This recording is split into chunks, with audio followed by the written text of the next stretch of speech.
नमस्कार.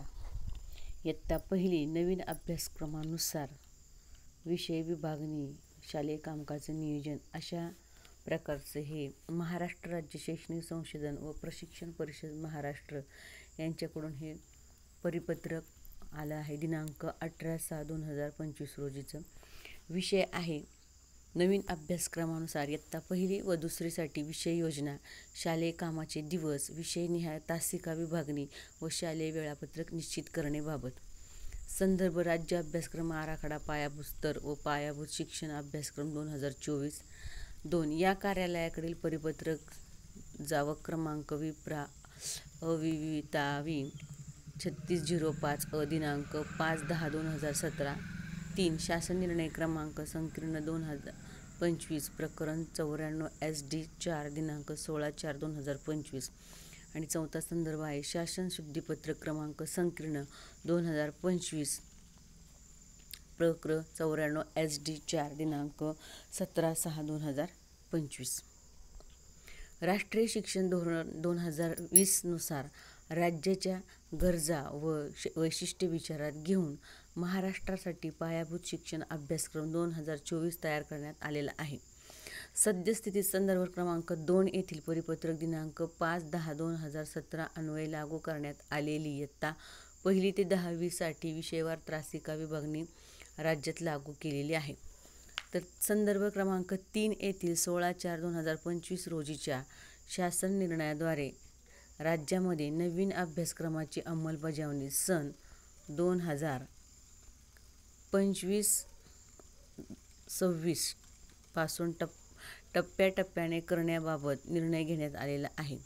सन 2025-26 पासून इयत्ता पहिलीसाठीच्या नवीन अभ्यासक्रमाची अंमलबजावणी करण्यात येणार आहे. संदर्भ क्रमांक 3 येथील दिनांक 17/6/2025 रोजीच्या शासन शुद्धीपत्रकान्वये मराठी व इंग्रजी माध्यमाच्या शाळांमध्ये मराठी आणि इंग्रजी माध्यमांच्या शाळांमध्ये तिसरी भाषा असेल असे नमूद केलेले आहे. त्यास अनुसरून इयत्ता पहिलीसाठी नवीन अभ्यासक्रम लागू झाल्याने सुधारित विषय योजना, तासिका विभागणी व वेळापत्रकाबाबत पुढील सूचना निर्गमित करण्यात येत आहेत.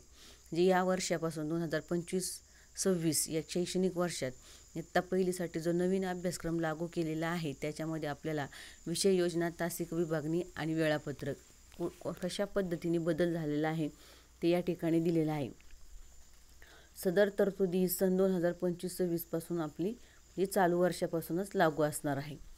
तर विषय योजना कशी असणार आहे? पायाभूत शिक्षण अभ्यासक्रम 2024 नुसार विषय योजना इयत्ता पहिली आणि दुसरीसाठी त्या ठिकाणी मराठी माध्यमाच्या शाळा आहेत, इंग्रजी माध्यमांच्या शाळा आहेत आणि अन्य माध्यमाच्या शाळा. तर मराठी माध्यमाच्या शाळांमध्ये मराठी हा विषय पहिल्या स्तरावर असणार आहे. इंग्रजी माध्यमाच्या ज्या शाळा आहेत त्या ठिकाणी इंग्रजी हा पहिला विषय पहिल्या स्तरावर आणि अन्य माध्यमाच्या ज्या शाळा असतात त्यांचं जे माध्यम असेल, उदाहरणार्थ हिंदी, उर्दू, गुजराती, कन्नड, तमिळ, तेलुगू, सिंधी, बंगाली या माध्यमाच्या शाळा असतील तर त्यांची जी भाषा असेल ती भाषा पहिल्या स्तरावर असणार आहे. त्यानंतर मराठी माध्यमाचा दुसरा जो विषय आहे दुसऱ्या स्तरावरचा तो इंग्रजी आहे. इंग्रजी माध्यमांच्या शाळांमध्ये मराठी हा दुसऱ्या स्तरावरचा विषय असणार आहे आणि अन्य माध्यमांच्या शाळांमध्ये इंग्रजी हा दुसऱ्या स्तरावरती असणार आहे. त्यानंतर तिसरी जी भाषा किंवा जो विषय आहे तो हिंदी किंवा इतर भारतीय भाषा असणार आहे. त्यानंतर इंग्रजी माध्यमांच्या शाळांमध्ये सुद्धा हिंदी अथवा इतर भारतीय भाषा आणि अन्य माध्यमांच्या शाळांमध्ये मराठी ही तिसऱ्या क्रमांकाला असणार आहे अन्य माध्यमांसाठी अनिवार्य विषय.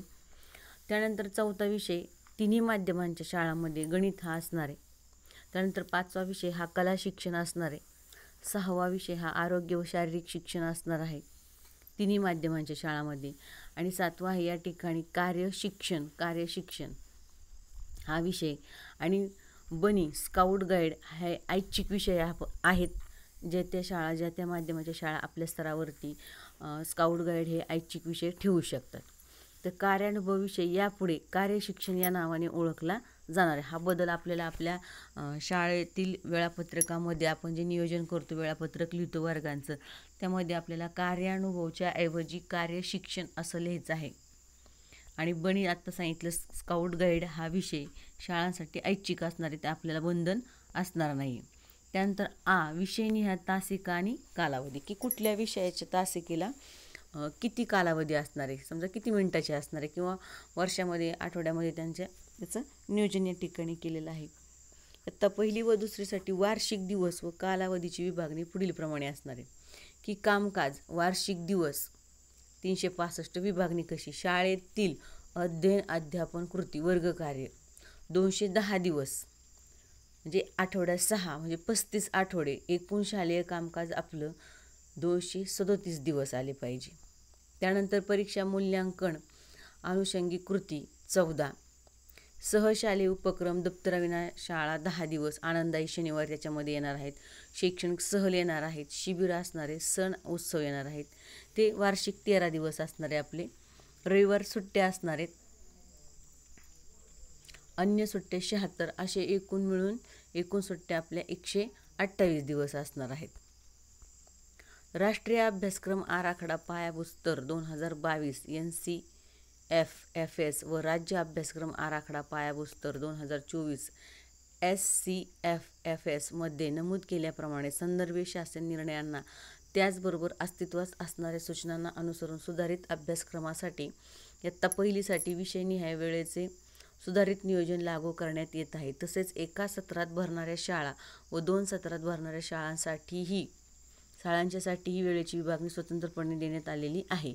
या स्तरासाठी राष्ट्रीय अभ्यासक्रम आराखडा पायाभूत स्तर 2022 NCFFS नुसार वार्षिक 290 तास अध्ययन होणे या बाबींची पूर्तता होण्यासाठी याप्रमाणे वेळेचे नियोजन लागू करणे आवश्यक आहे. यासाठी आपल्याला शाळेय वेळापत्रक दिलेले, सूचना दिलेल्या आहेत आपल्याला, की ही आत्ता पहिलीसाठी 2025-26साठी आपल्याला अंमलात आणायचे. ही पहिली आपली पुढच्या वर्षी दुसऱ्याला गेली की त्याच्यासाठी आपल्याला हे निर्देश पुन्हा बंधनकारक असणारच आहे.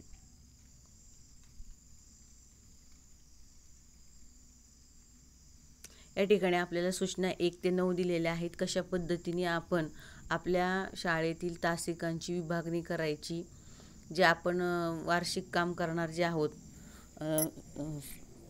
सातत्यपूर्ण सर्वंकष मूल्यमापन असेल तेही चालू वर्षात त्याच्यामध्ये बदल झालेला आहे. आपलं त्या संदर्भातलं प्रशिक्षण पण झालेलं आहे. तोंडी लेखी परीक्षा सराव असेल, परिपाठ असतील, अतिरिक्त समृद्धीकरण तासिका असतील, त्याच्यानंतर मुलांच्या स्पर्धा परीक्षा असतील, नवोदय, ATS, मंथन, अशा पद्धतीच्या आपल्या स्तरावर म्हणजे आपल्याला सगळ्या गोष्टींचा विचार करून आपल्या तासिकांची विभागणी करायची आहे.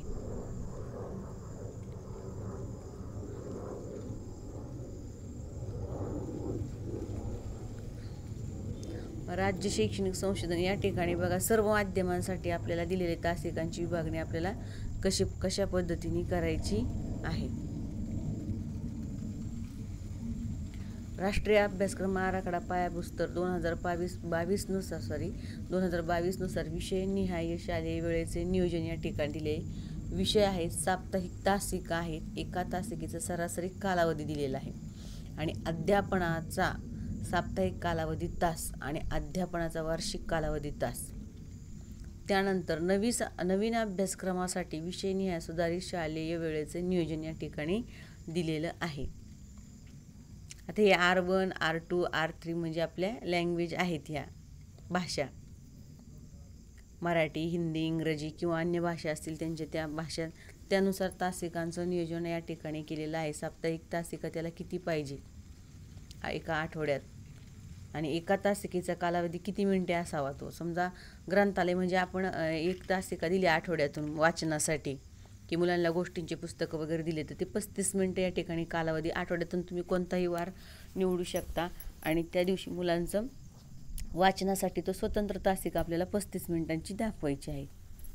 त्यानंतर अध्यापनाचे वार्षिक तास दिलेले 6 दिवसांचे 35 आठवडे यानुसार आपल्याला नियोजन या ठिकाणी दिलेलं आहे. त्याच्यामध्ये आपलं परिपाठ वगैरे सगळं यांनी दिले, की यांचा यामध्ये दैनंदिन परिपाठ, शाळेमधील मधल्या सुट्ट्या, AEP यांचा समावेश यामध्ये आपल्याला करायचा नाही. सदरचा तपशील केवळ विषयांच्या अध्ययन कृतींचा दिलेला आहे. त्यानंतर अशा पद्धतीने आपले हे आठवड्याचं वेळापत्रक असणार आहे.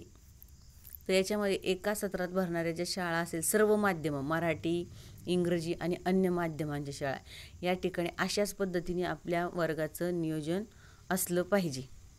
तासिकांसहित वेळ पण दिलेला आहे, या ठिकाणी किती मिनिटे आहेत, किती त्या पद्धतीने. आणि ज्या शाळा 2 सत्रात भरवल्या जातात त्यांचंसुद्धा अशा पद्धतीने आपल्याला शालेय स्तरावरती आपलं नियोजन करायचं आहे. नवीन अभ्यासक्रमानुसार इयत्ता पहिलीसाठीचं आपल्याकडं हे शाळेमध्ये आपल्या वर्गामध्ये वेळापत्रक अशा पद्धतीचं असलं पाहिजे. तर अशा पद्धतीने